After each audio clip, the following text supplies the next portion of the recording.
pẹ̀lú tó kálukú ń gbé káàkiri nígbà Rẹ̀mí Abbas ó ti wé bí awo Rẹ̀mí Abbas ó dolóòsà níta sí ìmọ̀nú Islam rí pé tí ẹni bẹ́ẹ̀ bá kú àìkírun sí la àìsí sítẹ̀ mùsùlùmí eléyìí ló fa ìpàdé tí àwọn àti àwọn ẹbí wọn tí a jọ ṣe láàárọ̀ yìí wọ́n dẹ̀ fìdí ẹ̀ múlẹ̀ wípé Rẹ̀mí Abbas kì í ṣẹgbẹ́ awo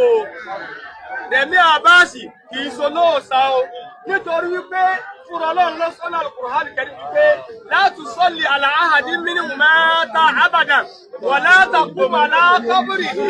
innahum kafaru billahi wa rasulihi wa hum matu fasiqun. Ọlọ́run ní ẹ ò gbọ́dọ̀ kírun sẹ́ni kankan lára nínú wọn ẹ sì gbọ́dọ̀ dúró lórí sàárè láti ṣàdúrà fún wọn tó bá kú kékeré. Kò sí lẹ́tọ̀ fún mùsùlùmí ayé sẹ́kù ní mùsùlùmí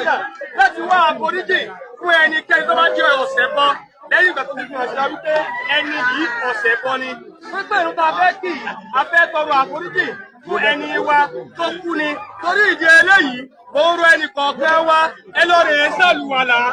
pé ẹ gbọ́ ìyàwó tó fẹ́ kí n sí wọn la olónìtumọ̀ èyí tẹ́ ń ṣe yìí kò nítumọ̀ pàápàá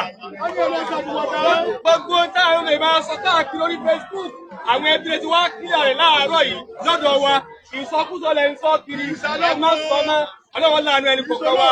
ó sì dára fún wa la hawla wala quwwata illa billah àlè.